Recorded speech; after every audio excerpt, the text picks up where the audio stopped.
o Present Perfect Continuous, parece que você não fala porque você está congelado por conta das regras. Saber essa regra não vai fazer você conversar em inglês. Saber essas regras vai te dar um apontamento, olha só, um apontamento de conhecer aquilo. Mas quem que me garante, ou quem que garante você que você vai utilizar isso para o benefício de uma comunicação? Faça um exame de consciência. Quanto tempo você está nessa? Quanto tempo você está buscando falar inglês, mas não está conseguindo? E aqui, a minha função é abrir a sua mentalidade, quer dizer, abrir a sua mente para colocar uma mentalidade nova. Uma mentalidade de vencedor, uma mentalidade que você vai sair da condição atual de não falante para um falante, a condição de deixar arquétipos do passado para o passado e desejar um aspecto de mudança, porque a partir do momento que você deseja experimentar o novo, eu sei que causam, às vezes, uma dúvida, né? Não, será, meu Deus, esse professor está falando, o Eric do inglês está falando, será se o Eric do inglês está certo? A gente vê os resultados, quem está dizendo não sou eu, são os resultados. E os resultados são claros. Quanto mais você se afasta do grupo regulamentado das regras, mais as suas chances de falar inglês são altas. Porque você não está preso, você está livre. Anote essa palavra. Freedom, liberdade. Free, livre, para falar. Free to speak, livre para falar. I have my freedom to speak. Eu tenho minha liberdade para falar. Se você não fizer isso, infelizmente você vai continuar como um bom aluno, exímio aluno, perfeito aluno, mas um aluno que não fala inglês. E aí eu acho que isso não é um ponto importante para você, não é? Então, progredir no inglês não é você estudar.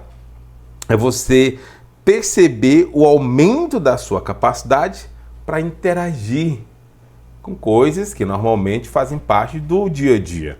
Vou citar um exemplo. Você está assistindo um jornal e de repente, olha, consegui entender o que o jornalista está falando. Você ouviu uma música, olha, consegui pegar um trecho dessa música.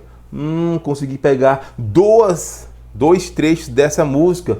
Nossa, consegui entender muitas coisas da música. É isso. Por quê? Até então, o que lhe é dado faz lá a correção da música, baixa a música lá na internet, faz a impressão, né? E começa a traduzir. Isso não vai funcionar. O que vai funcionar é você perceber essa projeção no aumento da sua capacidade de compreender. E como que você faz isso? Calma que eu vou já te falar, tá bom? Então, o que é que eu vejo, assim, de forma geral, muitas pessoas mais erram nisso, né? Primeiro, elas começam a medir as horas. Mas vamos fazer um cálculo aqui. Imagine que um aluno está estudando 50 horas e o outro estuda 20 horas. Quem que você acha que aprendeu mais? A gente vai falar, nossa, o que estudou 50 horas. Mas como que eu vou medir isso? Quais são os parâmetros que vão me dizer que alguém que estudou 50 horas de inglês vai falar inglês e o que estudou 20 horas não vai falar inglês? Vou dar um exemplo para você. O que é que me garante que alguém vai morar nos Estados Unidos, na Inglaterra, na Escócia, na Irlanda, qualquer local desse mundo onde o inglês seja a língua ali prioritária e ele vai falar inglês? Vamos para os resultados, não vou colocar exceções. Tem pessoas que têm uma liberdade com o aprendizado e aprende. São aquelas que mais não estão nem aí para regras. Mas não é assim. De 10, vamos colocar exemplo simples, de 10 pessoas, 1 aprende. 9 não estão aprendendo, e 9 estão completamente bloqueados no inglês. Não consegue ter nenhuma liberdade nem de pedir um café. Então daí a gente tira. Então não dá para medir as horas, não são horas, a gente não vai medir, são habilidades. São as habilidades que vão dizer se eu estou progredindo ou se eu não estou progredindo. Então para de medir horas. Não são horas que vão fazer a diferença na sua vida. São as habilidades que você começa a perceber. Outra coisa, acumular conteúdo. Ah, eu sou muito bom de conteúdo.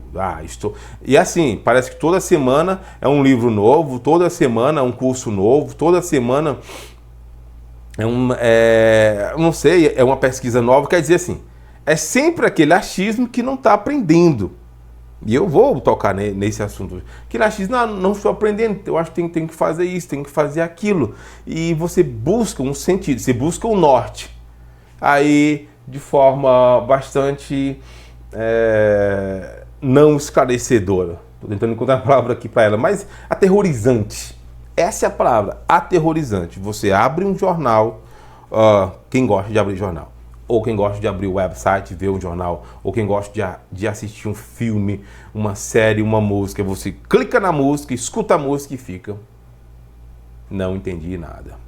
Então assim, bate um desespero, porque já são muitos anos nessa tentativa, já são muitos anos buscando uma consciência de que vai aprender, mas parece que só tem medo, só tem frustração, só tem, às vezes, ficou algerizado. Quando a gente fala a palavra inglês, fica algerizado porque tanta gente falando do inglês. Mas aí, no meio dessas tantas milhares de pessoas falando do inglês, vem aqui eu, o Eric do inglês, para dizer que 90% da coisa toda não tem um referencial que vai te ajudar a falar. Não tem. Referenciais que ajudam você a falar são aqueles referenciais que mostram resultado direto. E qual é o resultado direto? Quando você começa a acumular conteúdo, mas não desenvolver competências, é onde você percebe que são erro. Quando você começa a se comparar constante com as pessoas, ou com pessoas mais avançadas, aí você percebe o erro. Quando você acredita que a evolução precisa ser percebida diariamente, aí você percebe o erro. Então são essas coisas. Aí você começa, olha, tá fazendo sentido. Por quê? Porque se eu faço parte desse grupo que está só se comparando, está medindo conhecimento, acha que não está aprendendo, então tem alguma coisa errada. E sim, tem muita coisa errada, tá bom? Vamos lá. Um outro exemplo que eu vou passar aqui para vocês quando a gente está aprendendo a nossa língua, não é um exemplo comum, tá? É exemplo simples, não é exemplo comum, é o mais simples do mais simples. Uma criança de 2 anos, ela está aprendendo português, ela não vai dizer, olha, aumentei minhas capacidades de falar português, evoluiu hoje 2% de inglês. Não tem isso. Ela passa por um processo de escuta primeiro, vai percebendo os sinais que eu estou passando aqui no vídeo, tá bom? Ela percebe tem um canal de escuta, de análise, de interpretação, de interação e de resolutivas. E são essas coisas que vão transformando uma palavra numa ação, uma palavra numa realidade, uma palavra num status de uso comum. Percebe o que eu estou falando.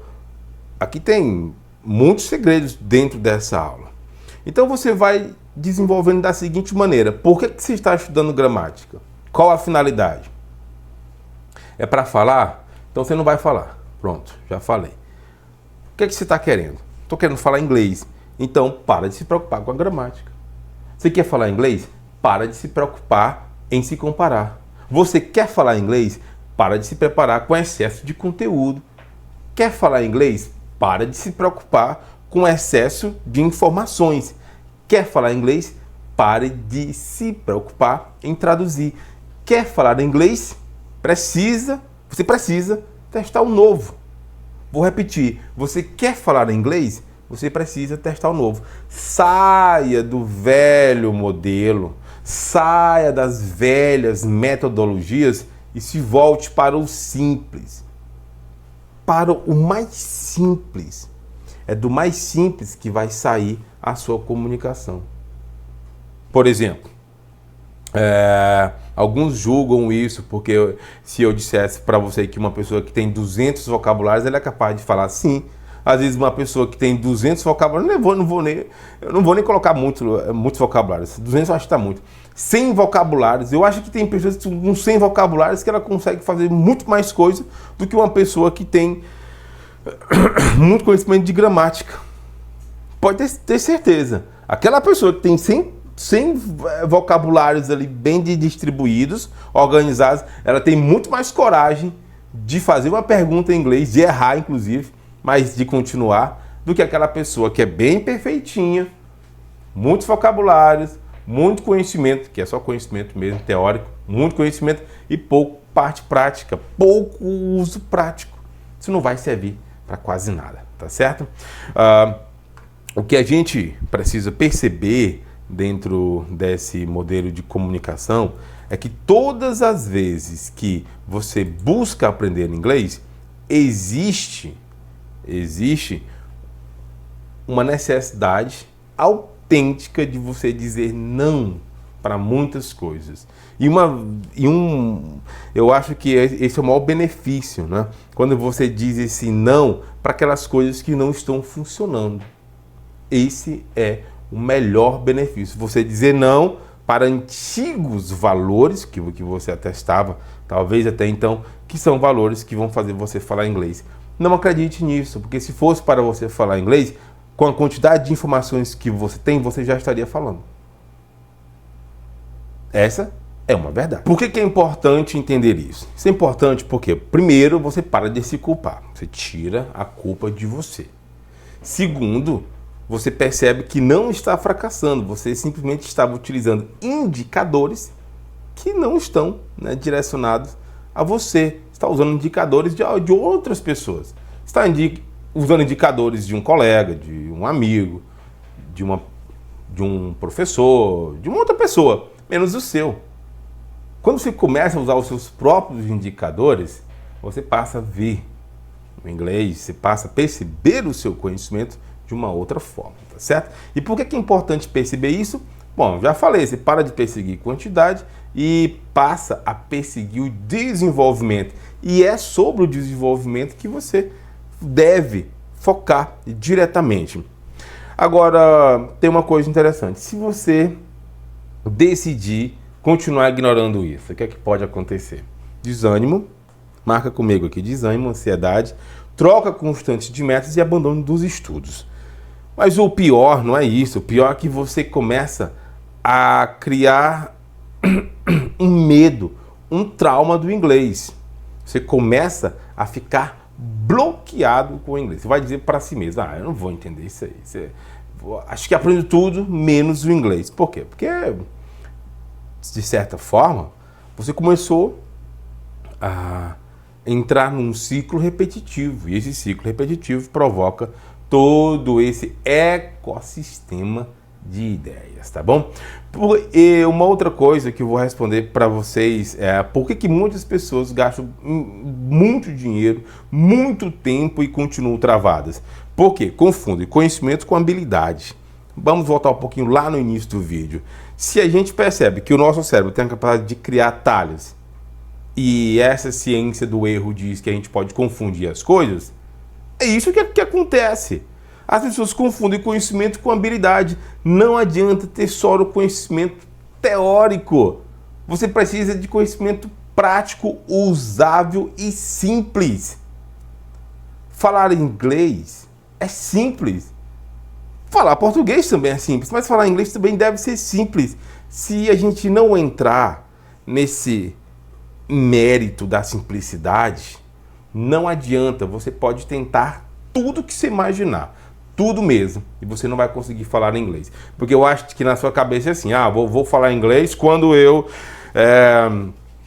estiver dominando o Present Perfect Continuous com o Simple Present, depois com o Past Perfect Continuous, depois o Future Perfect, e aí eu vou dominar o inglês quando estiver sabendo 300 verbos, 1 milhão de palavras, quando eu estiver me corrigindo, mudando os tempos. Nunca. Não vai acontecer desse jeito. Pode ter certeza. Nunca vai acontecer desse jeito. É muito simples, ok? O que a ciência nos diz a respeito disso? Tem 3 teóricos, né, cientistas dessa habilidade que eu gosto muito, que é o Stephen Krashen, o Michael Peretti e Meryl Swain. Eles apontam para uma ideia muito parecida, né, que saber sobre uma língua não é a mesma coisa que saber utilizá-la. Eu acho que eu nem preciso falar muito sobre isso, né? Saber sobre uma língua não é o mesmo que saber utilizá-la. Então, volta para si mesmo e faz a pergunta: o que é que eu já sei de inglês?